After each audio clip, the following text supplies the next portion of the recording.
Coming up on Mountain News this morning, the Commonwealth continues to suffer over the long-term effects of an EMT shortage. And Attorney General Russell Coleman plans to get the ball rolling when he takes office at the beginning of next year. Dedicated to Eastern and Southern Kentucky, this is WYMT Mountain News this morning. Good morning, I'm Olivia Calfee. The time is 6:31 on November 15th. Now let's check in with Chief Forecaster Brandon Robinson for a look at your forecast this morning. Brandon, we're going to continue to see this dry weather for a couple more days, and we're continuing to also see some counties adding total burn bans as well. So it's still a big issue right now. Exactly. Normally a dry and sunny day would be perfect, especially for this time of the year, but it's been so dry for so long that forest fire threat just continues to be a problem for us. So stay vigilant. Make sure you're not doing any burning, regardless if you're in a burn ban county or not. US 119, US 23, US 119, going across Whitesburg, Pine Mountain. They switched the view back up on us. So now, I guess technically, if you looked at it, even though we're going up the mountain, that'd be southbound. We're looking southbound back over toward Harlan County. But again, it's not too much traffic up there as we head through the first part of your day. Temperatures 30s, 40s, and 50s, from 34 in Ashland to 51 in Harlan. At this point, it was 50, though, on the mountain there just a minute ago. So heading up to about 68 by about 2 o'clock this afternoon. The sun will break out a little bit later. So again, that fire danger staying high there for the next little bit. Late week cold front brings some rain, much needed rain at that. And more rain, thank goodness, is possible as we head into early next week. We'll talk more about all that coming up here in just a little bit. Olivia? Thank you, Brandon. And once again, more counties here in the mountains are now under burn bans. Leslie, McCreary, Wolf, Perry, and Rowan joined. Also, these three counties from Virginia, Buchanan, Dickinson, and Wise counties have all started to join burn bans.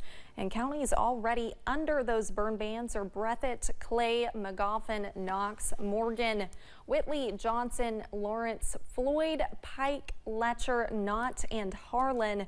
You can find the full list of burn bans in effect in our region on our website at WYMT.com. The Housing Development Alliance, Lieutenant Governor Jacqueline Coleman and State Senator Brandon Smith joined Melissa Neese and her family yesterday as they broke ground on the first home being built with funds from the Rural Housing Trust Fund.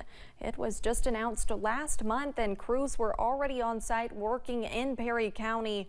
Neese will be moving into the home next year after living in an emergency management camper for the last year and a half following the flood. It's overwhelming to see how everybody's went from everybody from the ground up, you know, and the HDA has always been wonderful. I mean, every time I go in there to talk to them, they try to help me, and then to see who they work with and, you know, how it goes up the line. I mean, it's just completely, I have no words for it, really. And this is just the first home being built. 17 are expected to be built through this fund, along with 15 home repairs. Slavery was abolished in 1865, but it is still on the books in several states, including here in Kentucky. One youth group in Lexington is hoping to change that. During the past year, the youth group at South Elkhorn Christian Church has stepped up in front of those in the city and state. I can't overstate how important it is for this kind of thing to bring people together, to show that a deeper way of love is possible and can make real change in the world. Throughout the year, they have made strides to create change, he says, pushing back on the stigma of negativity placed over their generation. Kentucky is just one of many states across the country feeling the effects of a shortage of EMTs and paramedics. According to the American Ambulance Association, organizations across the country are struggling to fill paramedic positions. The executive director of the Kentucky Board of Emergency Medical Services says of the roughly 4,600 licensed paramedics in Kentucky, only about 2,700 are participating in the workforce. We've been certifying about 125, especially paramedics per year. We've been losing about 150 that chose not to relicense or participate in the field anymore. While Sloan says there's not one area of the state that is not struggling with the shortage, rural areas are feeling it the most. He says low pay was the reason about 1/3 of all EMTs left the field back in 2021. We have received an update from Kentucky State Police in an investigation into a deadly officer-involved shooting. It happened on October 27th.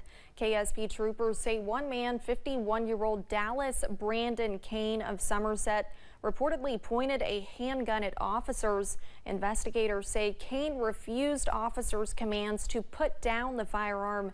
KSP says officers saw the gun as a threat and shot and killed Kane. We are following a developing story out of Jackson County. Officials with the coroner's office say a man was found dead in a ditch along Highway 421 yesterday morning. Right now, they do not know how he died. We are told his body will be taken to Frankfort for an autopsy. The sheriff's office says no other information is available right now. One man is recovering following a fire near the Johnson-Martin County line. It reportedly happened around 9:30 Monday night in the Chestnut community. Officials say the original call came in saying someone was trapped inside the burning home. Crews from the Williamson Fire Department arrived and reportedly found the man was able to get out but suffered serious burns. He was taken to a hospital. No word on what caused the fire. One person is facing charges following an incident at a Christmas event in Claiborne County, Tennessee last weekend. It happened Sunday at the Christmas Tractor Parade on Main Street in Tazewell. Police reportedly took a suspect into custody to make sure everyone stayed safe at the event. Officers have not released the identity of the suspect, who they say was a vendor at the event. Longtime 5th District Congressman Hal Rogers has filed for re-election. The Dean of the House of Representatives says he wants to continue to serve as a champion for the people of Southern and Eastern Kentucky. He said, quote, Eastern Kentucky is thriving with more job opportunities, greater access to rural broadband, better infrastructure, rapid growth in our tourism industry, and we're launching the next generation into a brighter future. Rogers will be 86 years old next month and has served in Congress since 1981. Several dozen people will be assisting the state's newly elected Attorney General. Russell Coleman will be sworn in along with other constitutional officers in January, but yesterday he announced the people who will help set up the new office. WYMT's Phil Pendleton has more on that process, along with what some of Coleman's priorities will be starting next year.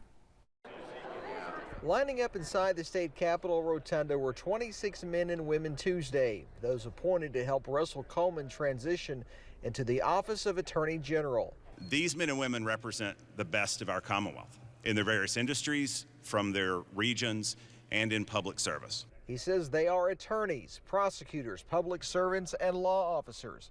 And he says they all share the common goals to fight drug abuse and violence, along with other issues that are causing people to struggle. Are the fact that this is the most dangerous item in your home, opening the door to those that target our kids or our parents or our grandparents for fraud. Over the past several decades, you've seen a common trend. You've seen the Attorney General representing one party, the governor representing the other, and that is the case this time as well. And instead of butting heads, Coleman says he does look forward to collaborating with the governor's office. He says he congratulated Andy Beshear on his win, and he says working together will benefit Kentucky families. Coleman also says his promise is to defend the Constitution and the laws passed by the lawmakers. And that is the role of that corner office there of the Attorney General, is to defend and execute statutes as passed by the third floor in this building, our legislature. That's how I approach these cases. Coleman says the office's focus on fighting crime will target public corruption,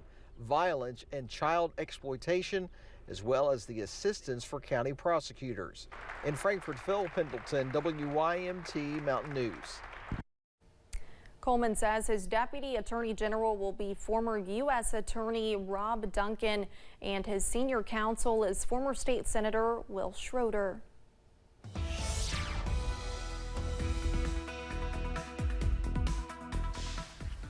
.641 here on this Wednesday morning. We're looking at Buffalo Mountain, a little bit of fog or maybe even some smoke or haze up there this morning. It's kind of hard to tell because wildfires are still going this morning. We still have a few active ones going on across the region. I believe it's 7 is the number there this morning. So again, just be very vigilant when it comes to fire the next few days until we can get some substantial rain. Temperatures 30s, 40s, and 50s, so no 20s this morning, so a little bit warmer. Most folks are basically pretty close to 40, so to speak. Ashland, the coldest spot at 34, and Harlan, the warmest spot at 51. So out the door forecast, I do think most of us will be in the 40s this morning, unless you're in one of those sheltered valleys. Heading up to about 68 by about 2 o'clock this afternoon. Clouds early, sunshine later, nice day, but dry. So again, be vigilant when it comes to those fires. Olivia? Thanks, Brandon, and thank you for joining us. The time is now 6:42. Still to come on Mountain News this morning.